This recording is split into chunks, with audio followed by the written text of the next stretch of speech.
안녕하세요 여러분, 네일리스트 비데이입니다. 오늘 공부할 부분은 네일 미용 기술 중에서 손톱과 발톱 관리에 대한 부분을 공부해 보도록 할게요.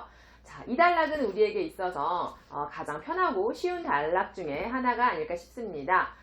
이 부분에서는 컬러링의 종류와 특징에 대해서 헷갈리지만 않게 공부하신다면 문제를 편하게 푸실 수 있을 거라고 생각합니다.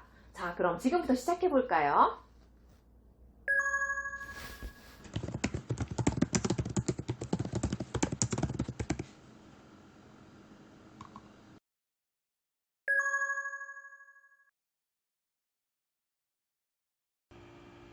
자, 파트 1이 끝나고 파트 2 네일 미용 기술에서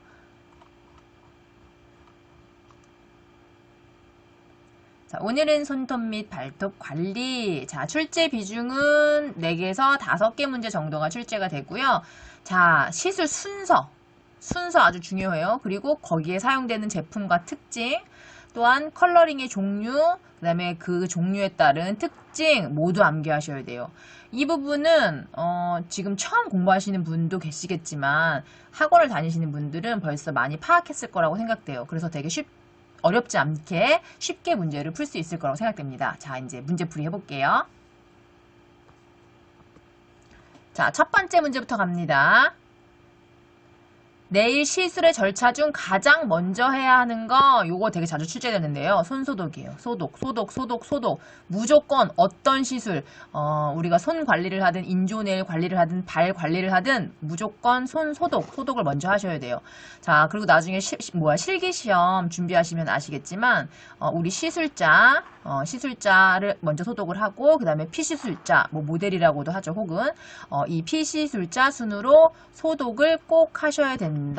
이거는 아주 중요합니다. 자, 그리고 두 번째 문제에서 순서 나오네요. 순서. 자, 습식 매니큐어의 순서로 옳은 것은 자, 습식은 뭐예요? 습식. 물. 그리고 매니큐어는 핸드, 영어로 핸드를 뜻하는 라티너, 마누스. 그 다음에 관리하다라는 큐어, 이 합성어죠. 이 합성어로 손을 관리하는 걸 매니큐어라고 얘기해요. 우리 이제 네일을 배우는 사람이기 때문에 이렇게 생긴 바틀에 이게 매니큐어가 아니죠. 이거 아니에요. 얘는 뭐예요? 폴리쉬 혹은 에나멜 혹은 네일 라커 뭐 이렇게 등등으로 불리죠. 자, 습식 매니큐어의 순서로 옳은 것 우리 바로 위에 문제에서 풀어봤었잖아요. 제일 먼저 뭐 한다? 모든 관리에서 제일 중요한 거, 제일 처음에 하는 거는 손소독. 자, 그럼 보기 1번과 보기 3번으로 나뉘겠죠? 얘는 당연히 아니겠고. 자, 손소독을 한 다음에 폴리시 제거를 하고요. 그 다음에 쉐입을 잡고, 그 다음에 큐티클 리무버나 뭐 물을 이용해서 큐티클을 부드럽게 하고, 자, 그 다음에 큐티클 정리, 립버나 푸셔를 이용해서 립버, 푸셔 등을 이용해서 큐티클을 정리한 다음에 자, 그 다음에 세균 감염의 위험이 있죠. 립버 푸셔를 사용을 했잖아요. 그렇기 때문에 그 다음에 바로 소독이에요. 3번을 보면 컬러를 바른 다음에 소독? 이건 아니죠. 그래서 정답은 1번 순서 꼭 외워두시기 바라겠습니다. 자, 3번 하나 더 풀어볼까요? 매니큐어의 정의로 틀린 거, 자, 손 관리의 정의로 틀린 거, 네일 케어의 과정이다. 맞죠? 손톱을 건강하고 아름답게 유지시킨다. 맞죠? 손질 단계와 색조 화장 단계의 절차로 대별된다. 맞아요. 왜냐면 손질, 매니큐어 하는 거, 그 다음에 색조, 뭐 칼라를 칠하고 아트를 하는 거 이렇게 구별되는 거죠. 자, 4번 네일 케어, 인조 네일, 아트 네일을 수행한다. 이거는 이 모든 과정은 전체적인 네일 미용의 영역이라고 말씀드릴 수 있어요. 그렇기 때문에 이거는 전체적인 네일 미용의 영역을 설명한 것이기 때문에 매니큐어의 정의로는 맞지 않죠. 자, 우리 5번 문제 한번 풀어볼까요? 매니큐어에 대한 설명으로 옳은 거. 자, 앞에서 제가 매니큐어의 용어에 대한 설명을 드렸었잖아요. 자, 큐티클 관리를 말한다. 아니죠. 큐티클 관리만 하는 게 아니라 손과 손톱의 총체적인 관리를 하는 걸 매니큐어라고 말씀드렸어요. 자, 4번 보면 마누스와 큐라가 합성된 말로 라티너죠. 라티너에서 유래되었다. 자, 6번. 자, 이제 제품의 특징에 대한 문제가 나오네요. 네일 파일에 대한 설명으로 틀린 것은, 자, 네일 파일은 뭐예요? 손톱, 발톱 이런 모양을 만들고 길이를 줄이는 데 사용하는 게 네일 파일이잖아요. 자, 보기를 보면 약한 자연 네일에는 철제 파일이 적합하지 않아요. 왜냐면 철제 파일 같은 경우는 열을 많이 발생시켜요. 그렇기 때문에 네일을 더욱 약하게 만들 수 있어요. 그래서 자연 네일에는 우드 파일 같은 것들 있죠. 그리스가 조금 부드러운 이런 우드 파일을 많이 사용해요. 보기 바로 이번에 나오네요. 자연 네일에는 180 이상의 우드 파일을 사용해야 한다. 자, 여기서 이제 이 그릿에 대한 내용을 알려드릴게요. 자, 파일의 그릿. 그릿이라는 것은 이제 이 숫자가, 그릿의 숫자가 높을수록 파일은 되게 부드러워요. 자, 이 그릿의 숫자가 낮을수록 파일은 거칠어요. 자, 예를 들면, 자, 180 그릿 이상의 우드 파일을 자연 네일에 사용하는 게 적합하다고 말씀드렸잖아요. 그러면 이 파일이 100그릿이다.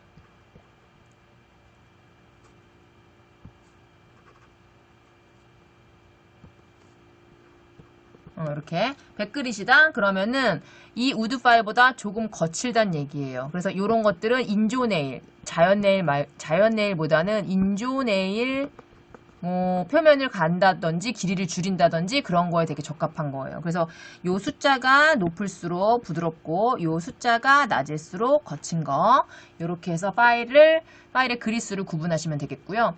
바로 또 나오죠. 3번 그릿수가 높을수록 부드럽고 그릿수가 낮을수록 거칠다. 맞는 말이죠.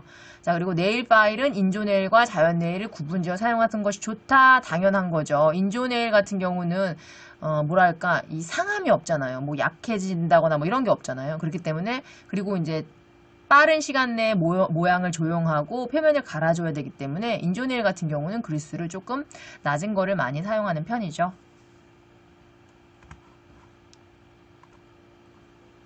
자, 8번 문제입니다. 파라핀 시술은 어떤 증상에 효과가 있는가? 자, 요 그림은 많이들 보셨을 거라고 생각됩니다. 요게 이제 파라핀 베스거든요. 그리고 요게 안에 들어있는 게 당연히 파라핀 액, 뭐 파라핀 왁스.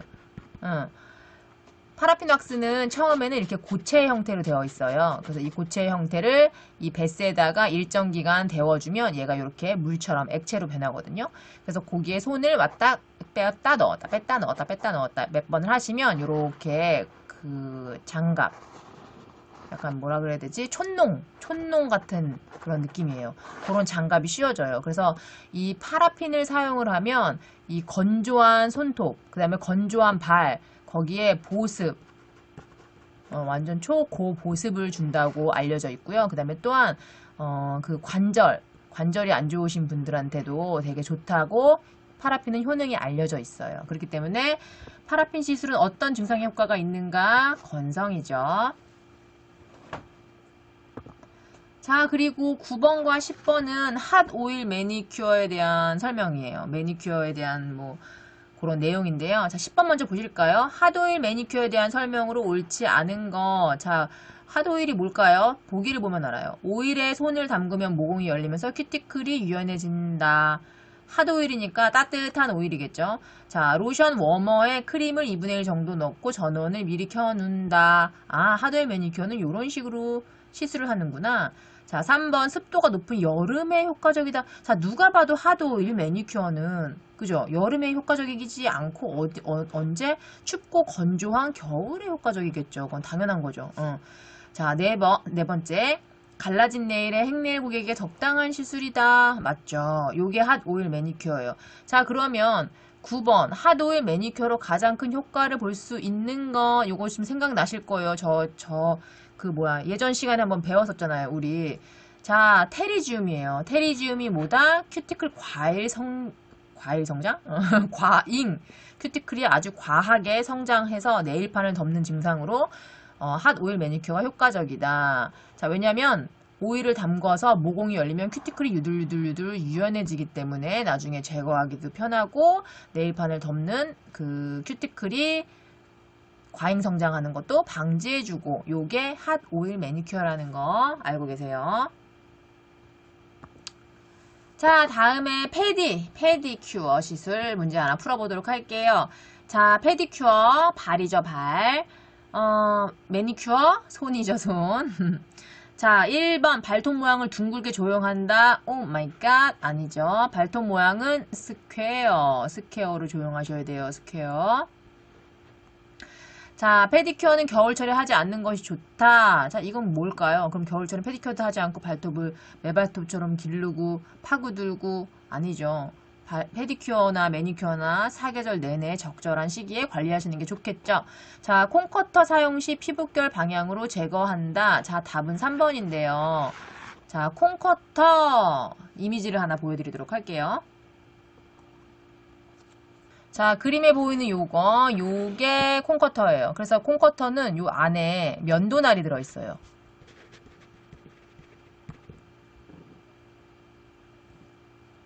면도날이 들어있어서 이 각질을 이렇게 깎아주는 건데요. 되게 날카로워요. 당연히 면도날이기 때문에. 그래서 얘를 잘못 제거했을 때는 각질이 패여서 피가 나는 경우도 있어요. 아시겠지만 발은 피가 나면 거의 멈추는 게 너무너무 힘들어요. 왜냐면 하중을 받는 곳이기 때문에 피가 다 밑으로 쏠리거든요. 그래서 피가 정말 나면 안 돼요. 그래서 콩커터를 사용할 때는 피부결 방향으로 제거하는 거, 이게 가장 중요하고요. 자, 그리고 4번 가벼운 각질이라도 크레도를 사용한다. 자, 크레도는 다시 말해 콩커터예요. 콩커터. 크레도가 콩커터예요. 그렇기 때문에 가벼운 각질은 크레도를 사용하는 게 아니라 네일 파일, 부드러운 네일 파일이나 스크럽제 뭐 요런 거를 이용을 해서 제거를 해주는 게 가장 좋습니다. 자, 페디큐어에 관한 문제 하나만 더 풀어볼까요? 자, 페디큐어 시술 방법 중 옳은 것은, 자, 발냄새를 방지하고 시술하기 편하게 발가락에 토우 세퍼레이트를 끼운다. 자, 토우 뭐예요? 발가락 토우. 자, 세퍼레이트 분리시키다.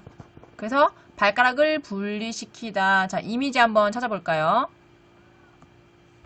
자, 여기 그림에 있는 게 토우 세퍼레이터. 모양은 되게 다양하죠. 뭐 동물 모양도 나와 있고, 요즘엔 이렇게 하나만 분리돼서 나오는 것도 있고, 되게 여러 가지 형태로 나와 있어요. 그래서 발가락을 쫙 벌려서 우리 컬러링 칠할 때, 왜냐면 발들이 모여 있어서 컬러 칠할 때 막 묶거든요. 옆에 살이 발톱을 막 눌러. 그래서 요때 끼우는 게 토우 세퍼레이터. 자, 발 뒤꿈치 각질은 완전히 제거하는 게 좋다.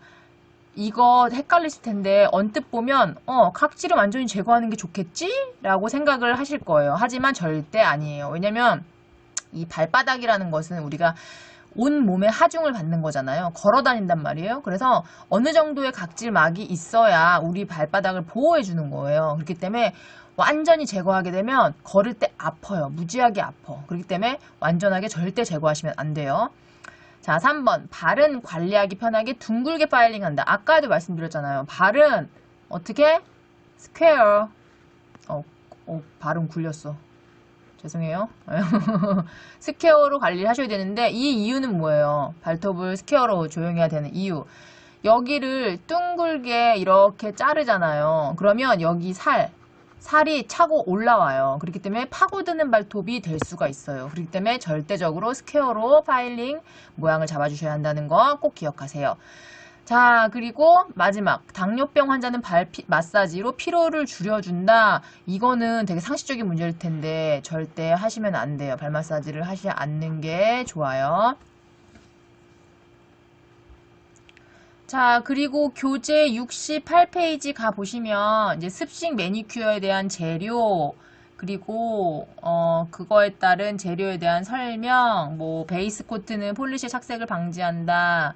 네, 뭐 니퍼는 거스러미 제거 시 사용된다. 이렇게 간단하게 제품 그 이미지, 그리고 그 제품이 어떨 때 쓰이는지 사용 방법에 대해서 나열해 놨으니까 이거는 여러분들이 꼭 한번 훑어보시고 그 다음에 밑부분으로 가시면 이렇게 순서 아까 우리 문제도 풀어봤잖아요. 손 소독을 먼저 한다. 그 다음에 큐티클 제거한 다음엔 또 소독한다. 이런 순서가 나와 있어요. 꼼꼼히들 짚어보시길 바라겠습니다. 그리고 이렇게 뒤에는 이미지 왜냐면 글로만으로는 우리가 좀 파악하기 힘드니까 제가 이미지 사진을 다 하나씩 넣어놨어요. 이렇게. 그렇기 때문에 여러분들은 이미지와 그 다음에 그 이미지에 따른 내용 잘 파악해서 꼭 암기하시길 바라겠습니다. 자, 이제 컬러링에 대한 그 문제들이 나오고 있습니다. 컬러링에 대한 문제. 요거는 문제를 풀기 전에 일단 먼저 공부를 한번 해보고 들어가 보도록 할게요. 자, 교재를 가지고 계신 분들은 교재 76페이지 펼쳐보시면 컬러링에 대한 종류가 나옵니다. 자, 이 컬러링에 대한 종류를 먼저 간략하게 짚고 넘어간 후에 문제를 풀도록 할게요. 자, 풀코트 용어에서도 알겠죠? 손톱 전체 컬러링 하는 방법. 손톱 전체 컬러링 하는 방법이 풀코트. 자, 프렌치. 요즘엔 이 프렌치라는 용어를 모르시는 분들이 있나요?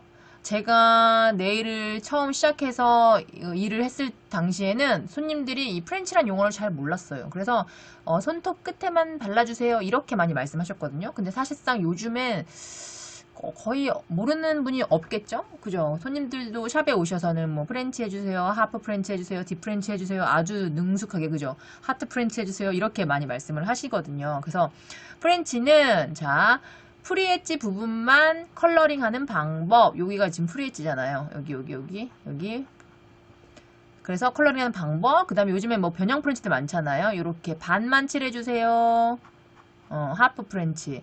자, 루눌라를 넘지 않게 손에 2분의 1 이상을 칠하는 거. 뭐 이렇게 칠하든.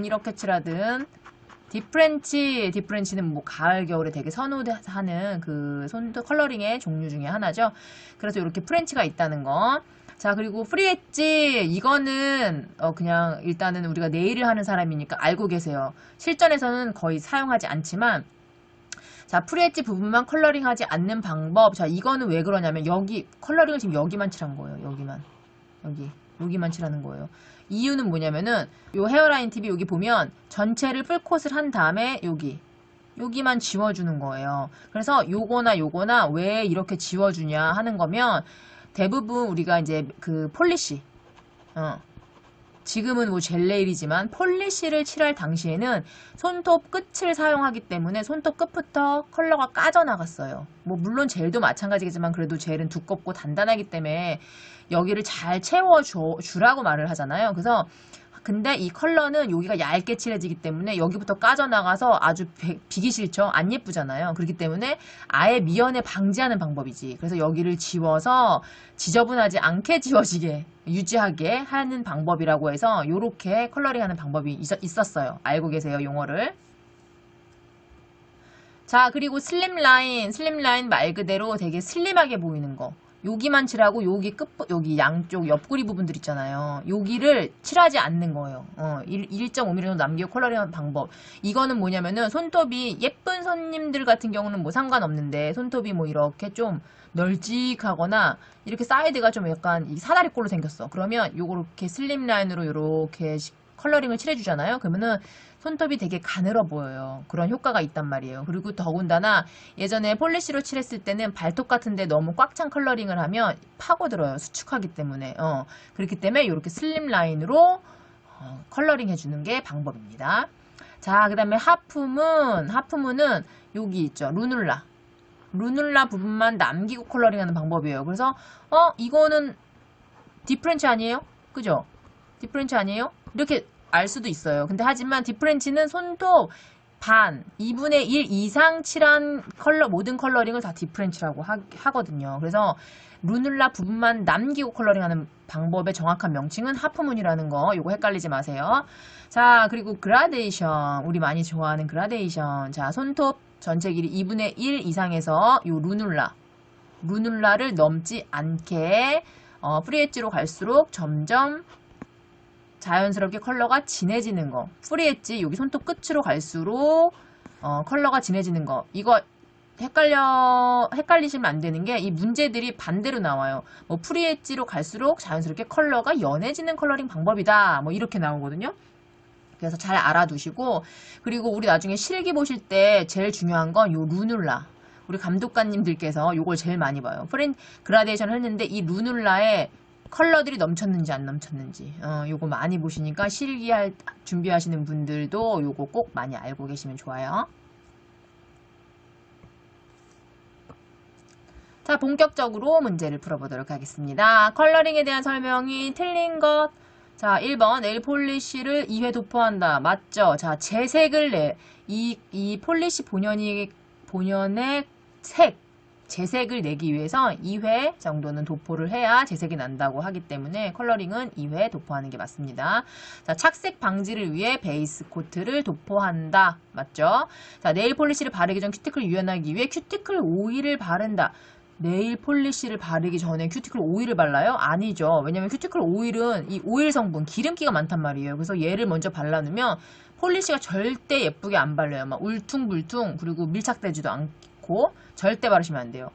자, 탑코트는 힘을 주지 않고 가볍게 도포한다. 뭐 당연한 거죠. 그리고 또 하나는 우리 시험 볼 때 탑코트를 너무 힘주어서 도포를 할 때 이 컬러링한 거 네일 그 폴리쉬가 마르기 전이기 때문에 완벽하게 마르지 않잖아요. 그렇기 때문에 아주 가볍게 도포를 해야 컬러가 쓸리지 않아요.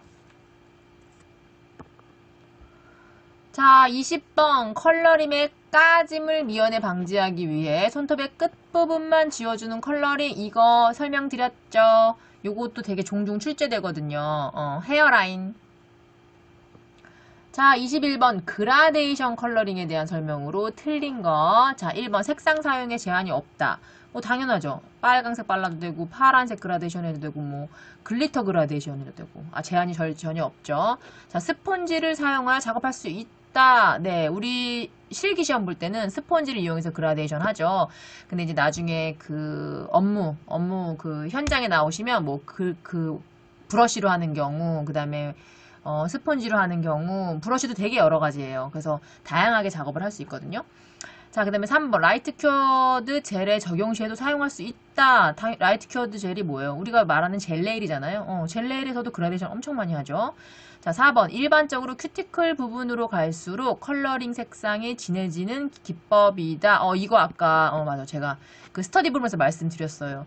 큐티클 부분으로 갈수록 진해지는 거 아니죠. 어디? 여기 손톱이 있으면 어디 부분이라 그랬어요? 후리 엣지잖아요. 큐티클에서 후리 엣지 부분으로 갈수록 진해지는 거. 이게 그라데이션이죠. 자, 이렇게 해서 손톱, 팔톱 관리하는 거, 그리고 컬러링의 다양한 종류들에 대해서까지 오늘 공부를 해봤습니다. 여러분 어떠셨나요? 네일을 정말 처음 시작하는 분들이라도 어느 정도 관심이 있는 분이라면 오늘 배운 내용은 정말 어렵지 않게 너무너무 쉽게 공부하셨을 거라고 생각이 됩니다. 오늘 배운 것은 파트 2 네일 미용 기술 부분에서 약간 워밍업 수준이라고 생각을 하시면 되고요. 자, 다음 시간에는 조금 다소 전문 용어가 많이 나와요. 인조 네일 관리에 대한 부분을 공부할 거니까 이 명칭들 있잖아요. 제품에 대한 명칭들은 어느 정도 예습을 하시고 강의에 들어오시면 아주 도움이 되실 거라고 생각됩니다. 자, 궁금한 점들은 댓글 달아주시고요. 우리는 다음 시간에 다시 만날게요. 안녕.